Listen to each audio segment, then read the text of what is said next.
नमस्कार. KP four step Marathi या चॅनलसाठी आजचा विषय आहे आजार. आणि आजाराविषयी बोलायचं झालं तर आजार खूप खूप प्रकारचे वेगवेगळ्या नावाने ओळखले जाणारे आजार आहेत. आणि ते आजार हे कोणाला पण, व्यक्तीला कुठल्याही वयात होऊ शकतात. तर आता मुद्दा असा येतो की माणूस आजारी पडतो आणि भविष्य कुंडली, त्याची जन्म कुंडली किंवा प्रश्न कुंडली, याचा काही उपयोग होतो का आजार ह्याविषयी अभ्यास करताना किंवा मार्गदर्शन घेताना? तर मुळात एक लक्षात घेऊया आपण की आजारपण ह्याविषयी पहिले जरा आपण समजून घेऊया. ओ, आलो.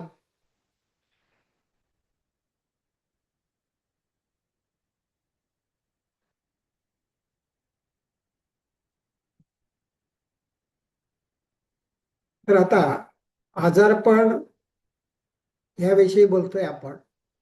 आपल्या चॅनलचं नाव आहे केपी फोर स्टेप मराठी. आजार आणि प्रकृती स्वास्थ्य, वेलनेस, इलनेस आणि वेलनेस असे एकाच नाण्याच्या दोन बाजू आपण म्हणू शकतो. याविषयी आपण ज्योतिष अभ्यासामधून केपी फोर स्टेप पद्धतीने कसा विचार करायचा यासाठी आपण पार्ट 1 बघत आहोत. आता आजार पार्ट 1 साठी हा मुद्दाम ठेवलेला आहे. पार्ट 1, पार्ट 2, पार्ट 3 ह्याप्रमाणे तुम्हाला परत नंतर बघता येईल. मी श्रीधर ओझाळ याविषयी आता बोलत आहे. आता डायग्नोसिस वर्सेस अवेअरनेस, इंग्रजीमध्ये बोलायचं झालं तर याचा अर्थ काय आहे? आजार झालाय तर आजाराची लक्षणं आणि लक्षणावरून त्याचा उपचाराच्या दिशेने केलेले प्रयत्न. त्यासाठी मुळात डायग्नोसिस म्हणजे त्याचं आकलन व्हायला पाहिजे, वेगवेगळ्या टेस्ट असतात तसं. आणि अवेअरनेस, अवेअरनेस ही गोष्ट अशी आहे की जर मी माझ्या पचवायच्या ताकदीपेक्षा जास्त खाल्लं, नैसर्गिक आहे, आवडलं खाल्लं, आणि मग ते पचनशक्तीला जर सहन नाही झालं तर मला दुसऱ्या दिवशी त्रास होणार किंवा त्या दिवशी त्रास होणार. हे अवेअरनेस म्हणतात त्याला. माझं शरीर, मी आणि असलेला प्रसंग या संदर्भात. तर ह्या दृष्टीने जर विचार केला तर जन्म कुंडली म्हणजे त्याला पत्रिका म्हणतात, ते त्यातली असलेले ग्रह, ग्रहांची स्थिती, जागा आणि त्यांचं भ्रमण, ग्रहांचं भ्रमण माझ्या कुंडलीच्या संदर्भात आज किंवा येणाऱ्या काळात काय आहे याला गोचर भ्रमण म्हणतात. त्या अनुषंगाने काही आपल्याला मार्गदर्शन करता येतं का? मार्गदर्शन मिळू शकतं का? अभ्यास करून त्याचा काही आपल्याला गोष्टी मिळू शकतात का? तर विचार केला तर आजार खूप प्रकाराचे आहेत, खूप नावाने ओळखले जातात. विषय हा आहे, ज्योतिषशास्त्र इथे उपयोगी पडतं का? तर माझं उत्तर आहे हो.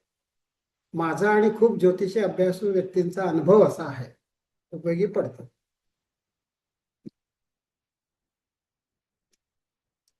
तर आजार जर विचार केला तर 6वा भाव, कुंडलीमधील 6वा भाव महत्वाचा. कृष्णमूर्ती पद्धतीने जर तुम्ही अभ्यास करणार असाल तर त्याचा सबलॉर्ड महत्व, म्हणजे 6व्या भावाचा भावारंभ कुठला आहे आणि त्याच्याप्रमाणे तो सबलॉर्ड नक्की होत असतो. आता कुंडली, जन्मकुंडलीमधली जन्मवेळ बदलली तर हा 6वा भाव बदलेल, त्याचा सबलॉर्ड बदलेल. आणि प्रश्नकुंडली जर घेतली तुम्ही तर आजची जी काय प्रश्नकुंडली तुम्ही मांडणार आहात त्या संदर्भातलं ते पक्क आहे. म्हणजे याच्यातला अर्थ काय आहे? दोन गोष्टीमध्ये विचार करताना नीट विचार करायला पाहिजे. आपल्या कुंडलीवरून, आपण जन्मकुंडलीवरून सध्या आपण बघतो, जन्मकुंडलीतली वेळ जर बरोबर आहे, तारीख बरोबर आहे तर ते बरोबर येणार. आता आजार आणि त्याचं आकलन काय करायचं? या संदर्भात आपण बोलत आहोत पुढे. आमचे मित्र होते, त्यांना मी कृष्णमूर्ती पद्धतीचे ते अभ्यासू होते आणि फोनवरनं बोलता बोलता विषय निघाला की आजार, आणि मग त्यांची पत्रिका माझ्यासमोरच त्यांनी तिथे सांगितली, मी लिहून घेतली किंवा पाहिली. आणि मी त्यांना लगेच म्हटलं की काळजी घ्या तुमच्या पचनाची, कारण ऍसिडिटी वाढतील, ऍसिडिटी वाढेल. आणि जर पचनाची काळजी घेतली, ऍसिडिटी जर वाढली, काळजी घेतली नाही आणि ऍसिडिटी वाढली, तर ऍसिडिटी वाढल्यामुळे हाडाची झीज होणार. साधं गोष्ट आहे. ज्याचा सामान्य अभ्यास आहे शास्त्राचा, जो 12वी पर्यंत शिकलाय, 11वी पर्यंत शिकलाय, त्याचा सामान्य अर्थ, त्याचा तो अभ्यास झालेला असतो आणि अजून तो वाढवू शकतो. आता तर मी त्यांना सांगितलं की म्हणजे तुमचे हाडं सांभाळा. आणि आश्चर्याची गोष्ट अशी की तेच म्हणाले की मी 15 दिवसानंतर अपॉइंटमेंट घेतलेली आहे आणि आता आपल्याला गप्पा मारता यायच्या ना, बोलता यायच्या नाही, आपण नंतर भेटू. कारण का, तर माझा मणक्याचा आजार मला झालाय, मणके झिजले आणि मला ऑपरेशनचा सल्ला दिलेला आहे. म्हणजे हे इतकं उपयोगी पडतं ताबडतोब, पण त्याच्यासाठी आपला अभ्यास पाहिजे. आता दुसरा महत्वाचा मुद्दा येतो की 6वा भाव महत्वाचा. 6वा भाव आणि त्याचा सबलाड महत्वाचा. म्हणजे काय, हे जे भाव काढतो आपण पत्रिकेचे, त्याचं कॅल्क्युलेशन जे असतं ते सर्व गणिताचा भाग आहे तो. त्याचप्रमाणे ग्रह गती याचा पण अभ्यास आहे. आणि कुंडली करतो आपण, त्याचा संबंध त्याच्या जन्मवेळेशी आहे. जन्मवेळ चुकली की सगळं चुकतं. त्यामुळे व्यक्तीच्या कुंडलीवरून अभ्यास करताना, म्हणजे जन्मकुंडलीवरून अभ्यास करताना 6चा भाव, 6वा भाव, त्याचा सबलाड कोण आहे हे कन्फर्म करायला पाहिजे आणि मगच उत्तर देणं योग्य आहे. जर तुम्ही समोर दिसतंय, तुम्ही सांगितलं, त्या माणसाने लिहिली, पत्रिका तयार केली आणि जे दिसतंय त्याच्याप्रमाणे धाड धाड धाड धाड सुरुवात केली, याला अर्थ नाही.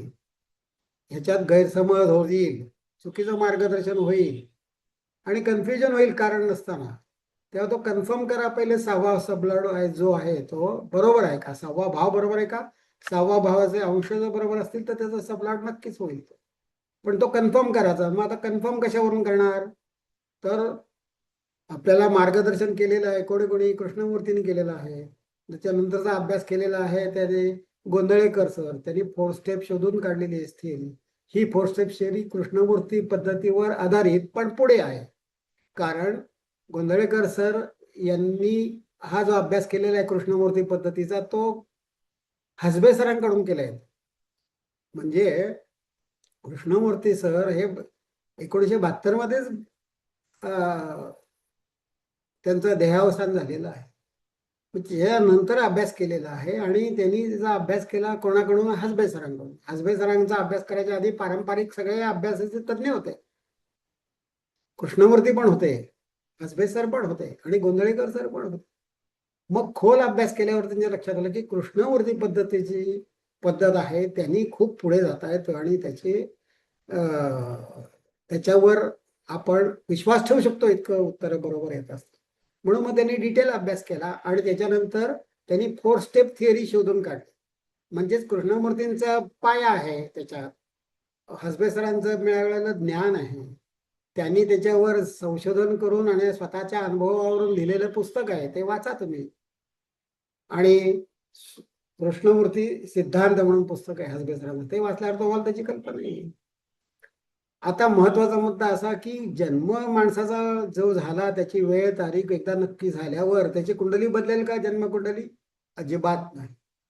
मग माणसाचं वय 0 पासून धरलं किंवा 1 वर्षापासून जर आपण 75, 80, 100, 120 पर्यंत जरी धरलं, तरी प्रत्येक वेळेला तोच आजार होईल का? अजिबात नाही. म्हणजे प्रत्येकाच्या वेळेप्रमाणे त्या अंतर्दशा, महादशा आणि अंतर्दशाचा अभ्यासामार्फतच आपल्याला ह्याचा उलगडा चांगला होतो. म्हणजे एखाद्या माणसाने प्रश्न विचारला तर जन्मकुंडलीतून भविष्य सांगताना तुम्हाला काय बघायला पाहिजे, ती बरोबर आहे का, 6वा भाव त्याचा सबलाड बरोबर आहे का, तो कन्फर्म करा. त्याला मदत करायला ते कृष्णमूर्तीने सांगितलेलंच आहे, गोंधळेकर सरांनी सांगितलेलं आहे, नोट्समध्ये सांगितलेलं आहे, वेगवेगळ्या पुस्तकात लिहिलेलं आहे. तर तुम्ही LSRDचा वापर करा. त्यावेळेची परिस्थिती, तुमच्याकडे आलेला जातक आहे त्यावेळेची परिस्थिती, त्यांनी प्रश्न विचारला त्यावेळेची परिस्थिती. तर LSRDचा वापर करून त्याचा सबलाड पक्का आहे की नाही हे आपण कन्फर्म करायचा. आणि मग पुढे जायचं. आता ह्या ठिकाणी आपण दोन मित्रांचं उदाहरण घेऊ. ते दोन्ही मित्र एका ग्रुपमध्ये आहेत, म्हणजे एका क्लब मधले असतील, एका नोकरीच्या संदर्भातले एका संस्थेत असू शकतात, किंवा अजून वेगवेगळ्या पद्धतीने ते मित्र आहेत. मग त्यांनी एकमेकाशी बोलताना कळलं की माझं आजार आणि माझं होणारी लक्षणं ही अशी आहेत. मग दुसरा मित्र म्हणाला, हो माझी पण तीच लक्षणं आहेत. मग ते दोघांनी आपापल्या डॉक्टरला विचारलं की दादा, माझ्या मित्राला पण माझ्यासारखाच त्रास होतोय, त्याचे रिपोर्ट आणि माझे रिपोर्ट सारखे झालेले आहेत. आता प्रश्न असा आहे की आम्ही एकाच वेळेला बरं होऊ का? नीट बघा, एकाच वेळेला बरं होऊ का हा प्रश्न डॉक्टरला विचारला त्यांनी. आता डॉक्टरने काय सांगावं त्याला? असं शक्य आहे, तुम्ही एका वेळेला आजारी पडलात, एकाच वेळेला एकच प्रकारचा आजार आहे, तर ते शक्य आहे एकाच वेळेला बरं होणं. पण तसं होईल याची खात्री देता येत नाही. आणि मग त्याची कारणं काय काय आहेत? तर त्यांचा डॉक्टर, प्रत्येकाचा डॉक्टर वेगळा आहे. मी एका मित्राचा वेगळा आहे, दुसरा मित्राचा वेगळा आहे. डॉक्टरने प्रिस्क्राईब केलेली औषधं वेगळी आहेत, वेगवेगळ्या कंपनीची आहेत. प्रत्येक व्यक्तीची प्रतिकारशक्ती ही वेगवेगळी आहे. त्याचं खाणं पिणं, व्यायाम, हालचाल एकसारखं नाहीये समजा, तर एका वेळेला बरे होतील का? सामान्य ज्ञानवाल्याला माणसाला विचार करता येतो. आता हे झालं, आपल्याला कळलं की दोघांचे एकाच वेळेला बरे होतील किंवा नाही होणार. पण त्यात अजून एक गंमत झाली. तो दुसरा जो मित्र होता, तो पहिल्या मित्राला म्हणाला, अरे मला अजून वाटतं की माझा संशय वेगळाच आहे, मला की याच्यात अजून खोल जायला पाहिजे, याचं खोल परीक्षण करायला पाहिजे, तेव्हा त्या आजाराचं नक्की निदान होईल असं मला वाटतं. आता हे दोघ जण समजा डॉक्टर बाजूला ठेवूया, आता एका ज्योतिषाला भेटले समजा, असं गृहीत धरू वेगवेगळ्या वेळेला. त्यांनी ते विचारलं हाच प्रश्न, तर ज्याची उत्तर कशी असतील? ज्योतिषवाला जो अभ्यासू आहे तो माणूस म्हणायला, अहो प्रत्येक शास्त्र वेगळं आहे, शरीरशास्त्र वेगळं आहे, ज्योतिषशास्त्र वेगळं आहे. जसं ज्याप्रमाणे डॉक्टर वेगळा आहे, त्याप्रमाणे भविष्य सांगणारा वेगळा आहे. त्या डॉक्टरचा जसा अनुभव आहे तसा भविष्य सांगणाऱ्याचा पण अनुभव त्याच्यात आलाच. हे सगळ्या गोष्टीचा विचार करायला पाहिजे आपल्याला. म्हणजेच स्वतःचा अभ्यास, स्वतःचं शरीर, त्याने मिळणारे सिग्नल्स याचा पण विचार करायला पाहिजेच पाहिजे. तर ह्या आपण गोष्टीवर पुढे जाऊया. त्यामुळे आपल्याला एक लक्षात येतं की जन्मकुंडली एकच आहे, वय वर्ष 5. जन्मकुंडली एकच आहे, तोच माणूस आहे, वय वर्ष 15, वय वर्ष 35. अशा वेगवेगळ्या वेळेला त्याचे होणारे आजार पण वेगवेगळे असणार. सामान्य ज्ञान आहे. एकच आजार कायम कसा होईल? मग जन्मकुंडली बदलत नाही, मग आजाराचा प्रश्न कसा सोडवणार भविष्यवाले? असं गुरुजींना त्यांनी विचारलं, अहो भविष्य सांगणारे तुम्ही सांगा मला, काय करावं? जन्मकुंडलीवरूनच मार्गदर्शन मिळू शकतं का? हो मिळतं. भविष्यवाला सांगणार, माझ्यासारखा माणूस म्हणणार, हो मिळतं, जन्मकुंडलीवरून पण मार्गदर्शन मिळतं. परंतु शक्यतो हा जो प्रश्न आहे तो प्रश्न कुंडलीने सोडवा. म्हणजे प्रश्न कुंडलीवरील प्रश्न कसा सोडवायचा, प्रश्न कुंडली म्हणजे काय, याविषयी आपण पार्ट 2 मध्ये आपण चर्चा करू, त्यावेळेला सुरुवातीला घेऊया. तर मुद्दा असा आहे, प्रश्न कुंडलीवरून जर सोडवलं तर त्यातली बारकावे लक्षात येतात. आणि ते बारकावे लक्षात आल्यावर ग्रह, त्यांचं गोचर भ्रमण हे चालू असतं, गोचर भ्रमण. आणि त्यावेळेला त्या दिशेला किंवा येणाऱ्या महिन्यात, 2 महिन्यात, 5 महिन्यात, 6 महिन्यात, वर्षभरात ते गोचर भ्रमण कसं असेल याचा विचार करून असलेल्या आजाराबद्दल आपण खूप खोल जाऊ शकतो. आणि हे का जायचं किंवा का याचा उपयोग कसा होतो? तर तुम्ही डॉक्टरशी बोलताना, त्याविषयी बोलताना किंवा स्वतःचा अभ्यास करताना तुम्ही याच्यावर विचार करू शकता. म्हणजेच खोल विचार केल्यामुळे डॉक्टरशी बोलताना त्याला प्रश्न किंवा आपण विचारू शकतो काही गोष्टी. काही डॉक्टर सांगतात आणि ते तुम्हाला मार्गदर्शन करतात, अरे हे असं असेल तर असं आहे, असं असू शकतो, असं असू शकतं, आपण असा विचार करू. ह्या पद्धतीने तो माणूस उपाययोजना हा करणारा कोण आहे? डॉक्टर. हॉस्पिटल वेगळे, डॉक्टर वेगळे, माणसं वेगळी. माणसांच्या फॅमिलीमध्ये मित्रमंडळी आली म्हणजे परत कुठलीही उपाययोजना करताना पैशाचा सल्ला आला. आता जर डॉक्टरने औषध जर विचार केला तर त्याच्यात काय आयुर्वेदिक आहेत, होमिओपॅथी आहेत, वेगवेगळे शास्त्र आहेत, ॲलोपॅथी आहे. म्हणजे प्रत्येकाचं डायग्नोसिस करायची लक्षणं, त्याचा अभ्यास, त्याचा विचार, खोलवर विचार करताना ते त्या अँगलने विचार करतात. मग भविष्यवाले पण त्याच प्रकारे विचार करतात आणि त्याचा उपयोग क्रिटिकल कंडिशनमध्ये जेव्हा काहीही माणसाला कळत नसतं त्यावेळेला भविष्यवालं हा जो अभ्यास आहे हा उपयोगी पडतो. म्हणजे उदाहरणार्थ एक उदाहरण सांगू शकतो मी, किंवा 2-4 किती पाहिजे तेवढी उदाहरणं सांगू शकतो, पण एक उदाहरण घेऊया आपण.